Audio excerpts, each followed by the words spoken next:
నమస్తే, welcome to meta news.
ఇక మ్యాటర్లోకి వస్తే, ఆంధ్రప్రదేశ్లో అధికార ఎన్డీఏ సంకీర్ణంలో పార్టీ ఉనికిని బలోపేతం చేయడం పైన బీజేపీ కొత్త చీఫ్ పివిఎన్ మాధవ్ దృష్టి సారించలేకపోతున్నారా?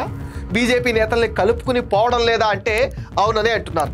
ప్రభుత్వం ఏ కొత్త కార్యక్రమం చేపట్టినా CM Chandrababu, deputy CM Pawan కళ్యాణ్తో పాటు పివిఎన్ మాధవ్ కూడా వారితో పాటు కనిపిస్తున్నారు. ఉచిత బస్ పథకం అయినా, లేదంటే మెగా డిఎస్సి నియామకాల పత్రాల పంపిణీ కార్యక్రమం అయినా, విజయవాడలో ఏది జరిగినా మాధవ్ అందులో కనిపిస్తున్నారు. పనిలో పనిగా కూటమి ఆవశ్యకతను తెలియజేస్తున్నారు. 51 ఏళ్ల మాధవ్ మాజీ శాసనసభ మండలి సభ్యునిగా క్రియాశీలక పాత్ర పోషించారు. 2024 ఎన్నికల సమయం వరకు బీజేపీ అధ్యక్షురాలుగా దగ్గుపాటి పురంధేశ్వరి వ్యవహరించారు. ఆమె రాజమండ్రి నుంచి లోక్సభకు ఎన్నికయ్యారు. ఎన్నికల్లో బీజేపీని ముందుకు నడిపించారు. ఆమె తర్వాత మాధవ్ బీజేపీ అధ్యక్షుడిగా ఏకగ్రీవంగా ఎన్నికయ్యారు. గతంలో తన తండ్రి చేపట్టిన పదవిలోనే ఆయన అడుగుపెట్టారు. మాధవ్ తండ్రి పివి చలపతిరావు అభివక్త ఆంధ్రప్రదేశ్ తొలి బీజేపీ రాష్ట్ర అధ్యక్షుడిగా పనిచేశారు. ఇప్పుడు బీజేపీ అధ్యక్షుడిగా మాధవ్ అంత సమర్థవంతంగా పనిచేస్తున్నారా అంటే లేదని అంటున్నారు. రాజకీయ వ్యవహారాల్లో బీజేపీ రాష్ట్ర అధ్యక్షుడు మాధవ్ వెనకబడుతున్నారు అనే ప్రచారం కూడా ఒక పక్క జరుగుతుంది. క్షేత్రస్థాయిలో రాజకీయ కార్యాచరణ పైన దృష్టి పెట్టడం లేదని బీజేపీ వర్గాల్లో అసంతృప్తి కూడా కనిపిస్తోంది. ఆయన జిల్లా పర్యటనలో సిద్ధాంతపరమైన చర్చలే తప్ప రాష్ట్రంలో పార్టీని బలోపేతం చేయటం, రాజకీయంగా ఉనికిని చాటుకోవడం లాంటి అంశాలపైన దృష్టి సారించటం లేదని చెప్పుకుంటున్నారు. రాష్ట్ర అధ్యక్షునిగా బీజేపీ వాయిస్ వినిపించడంలో మాధవ్ వెనకబడుతున్నారనే రూమర్స్ చాలా గట్టిగా వినిపిస్తున్నాయి. దేశంలోని అన్ని రాష్ట్రాల్లో పాగా వేయాలన్న బీజేపీ కళ ఆంధ్రప్రదేశ్లో మాత్రం అంతంత మాత్రంగానే ఉంది. కూటమి ప్రభుత్వం అధికారంలోకి వచ్చినప్పటి నుంచి రాష్ట్రంలో బీజేపీని పటిష్టం చేయలేకపోతున్నారు. రాష్ట్ర పార్టీకి కొత్త అధ్యక్షుడు వస్తే జోష్ వస్తుందనుకుంటే ఉన్నవాళ్లు దూరం అవుతున్న పరిస్థితి కూడా కనిపిస్తుంది. పదవులు పొందిన వారు బయట కనిపించడమే మానేశారు. ఏపీ బీజేపీ అధ్యక్షుడిగా పివిఎన్ మాధవ్ బాధ్యతలు స్వీకరించినప్పటి నుంచి రాష్ట్ర పార్టీలో వన్ మ్యాన్ షో నడుస్తున్న టాక్ వినిపిస్తుంది.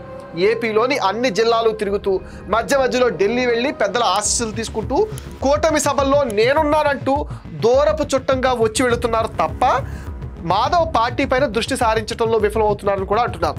మాధవ్ అధ్యక్షుడిగా వచ్చినప్పుడు కొత్త కమిటీలు వేగంగానే వేశారు. క్షేత్రస్థాయి నుంచి పార్టీని బలోపేతం చేసేలా కష్టపడి పనిచేయాలని సూచనలు కూడా చేశారు. ఇంకేముంది, పదవులు పొందిన వారు తమ తడాకా ఏంటో చూపిస్తామని ప్రగల్భాలు పలికారు. అయితే వాళ్ళంతా ఇప్పటిదాకా ఎక్కడా క్షేత్రస్థాయిలో కనిపించడం లేదంటున్నారు. మీడియా ముందు హడావుడి చేసేసి తర్వాత సొంత పనుల్లో పడిపోతున్నారు. గతంలో అధ్యక్షులుగా పనిచేసిన సోము వీర్రాజు, పురంధరేశ్వరి వంటి వారు పార్టీని లైన్లో పెట్టడానికి ప్రయత్నించేవారు. పార్టీలో చురుగ్గా లేని వారిని తమ స్టైల్లో హ్యాండిల్ చేసి పార్టీ కోసం పనిచేసేలా చేసేవారు. కానీ మాధవ్ మాత్రం అంత యాక్టివ్గా ఉండలేకపోతున్నారనే విమర్శలు వినిపిస్తున్నాయి.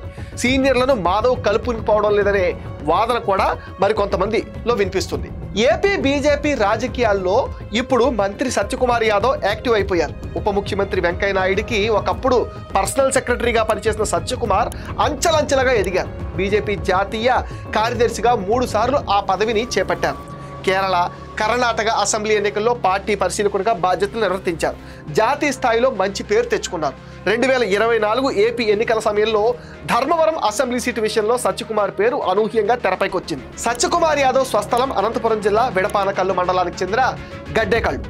లోక్సభ ఎన్నికల్లో పోటీ చేయాలనుకుని అసెంబ్లీకి పోటీ చేశారు. ధర్మవరం సీట్ని పట్టుబట్టి సాధించుకున్నారు. అప్పటికే అక్కడ టీడీపీ తరఫున పరిటాల శ్రీరామ్ ఇన్ఛార్జిగా ఉన్నారు. ఆయన బరిలో దిగుతారని పార్టీ నాయకులు కూడా భావించారు. పొత్తుల్లో భాగంగా ధర్మవరం సీటు బీజేపీకి కేటాయించింది టీడీపీ. అప్పటికే మాజీ ఎమ్మెల్యే వరదాపురం సూరి బీజేపీలో ఉన్నప్పటికీ మధ్య మార్గంగా సత్యకుమార్కు టికెట్ కేటాయించింది అధిష్టానం.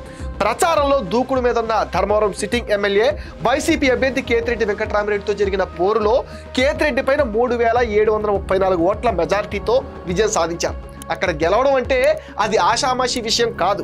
ప్రస్తుతం బీజేపీని ఎవరు తిట్టినా స్పందించేవారు పార్టీలో కరువయ్యారు. కానీ సత్యకుమార్ యాదవ్ చాలా స్పీడ్గా స్పందిస్తున్నారు. ఏపీ ప్రభుత్వం వైద్యశాఖ మంత్రిగా అండ్ ట్రిపుల్ విధానం పైన తనదైన రీతిలో వైసీపీకి స్ట్రాంగ్ కౌంటర్ ఇస్తున్నారు. కూటమి ప్రభుత్వంలో బీజేపీకి 8 మంది ఎమ్మెల్యేలు ఉన్నా తరచూ యాక్టివ్ రోల్ పోషిస్తున్నది మాత్రం ఒక్క సత్యకుమార్ యాదవ్ మాత్రమే చెప్పాలి. రాష్ట్రంలో ఏకైక మంత్రి సత్యకుమార్ యాదవే. బీజేపీ నుంచి పోటీ చేసి గెలిచిన 8 మందిలో హేమీలు ఉన్నారు. వారిలో కామినేని శ్రీనివాసరావు, సిహెచ్ ఆదినారాయణ రెడ్డి, పి విష్ణుకుమార్ రాజు, సుజనా చౌదరి, నల్లమిల్లి రామకృష్ణారెడ్డి వంటి సీనియర్లు ఉన్నారు. వీరిలో కామినేని శ్రీనివాసరావు, ఆదినారాయణ రెడ్డికి గతంలో మంత్రులుగా పనిచేసిన అనుభవం కూడా ఉంది. సుజనా చౌదరి కేంద్ర సహాయ మంత్రిగాను కూడా పనిచేశారు. చంద్రబాబు కేబినెట్ లో చోటు విషయంలో సుజనా చౌదరి పేరు వినిపించిన మొదటిసారి గెలిచిన సత్యకుమార్ వైపే బీజేపీ అధిష్టానం మొగ్గు చూపిందంటే మిగతా వారి పట్ల వైఖరి ఎలాంటిదో అర్థం చేసుకోవచ్చు. మోదీ ఇప్పటికే పలుమార్లు ఏపీకి వచ్చి కూటమి ప్రభుత్వాన్ని ఆకాశానికి ఎత్తుతుంటే దాన్ని టీడీపీ, జనసేన ఓన్ చేసుకుంటున్నాయి. కానీ సొంత పార్టీ అయిన బీజేపీ మాత్రం ఓన్ చేసుకోలేకపోతుంది. రాష్ట్ర మంత్రి సత్యకుమార్ యాదవ్ ఒక్కరే వైసీపీ పైన విరుచుకుపడుతూ ఉంటాం. మిగతా ఎమ్మెల్యేలు అప్పుడప్పుడు మమా అనిపిస్తున్నారు. మరోవైపు మాధవ్తో పాటు రాష్ట్ర కమిటీలో వివిధ మోర్చాల్లో బాధ్యతలు స్వీకరించిన వారు అసలు ఉన్నారా అంటే ఎక్కడున్నారనేది తెలియని పరిస్థితి. ఏపీలో బీజేపీని ముందుకు నడిపించడంలో మాధవ్ పార్టీని సరైన రీతిలో వ్యవహరించడం లేదన్న విమర్శలు వినిపిస్తున్నాయి. రాబోయే రోజుల్లో బీజేపీలో మార్పులు రావాల్సిన అవసరం ఎంతైనా ఉంది అంటున్నారు. ఇది మెటా న్యూస్ అప్డేట్. ఈ వీడియో పైన మీ ఒపీనియన్ని కామెంట్ సెక్షన్లో మెన్షన్ చేయండి. మీరు ఇచ్చే కమెంట్స్తో మరిన్ని ఇంట్రెస్టింగ్ వీడియోస్ మీకు అందిస్తాం. మీరే చాలా మీకు తెలుసుగా ఈ వీడియోస్ లైక్ చేయండి, షేర్ చేయండి, మెటా న్యూస్ని సపోర్ట్ చేయండి, సబ్స్క్రైబ్ చేసేయండి.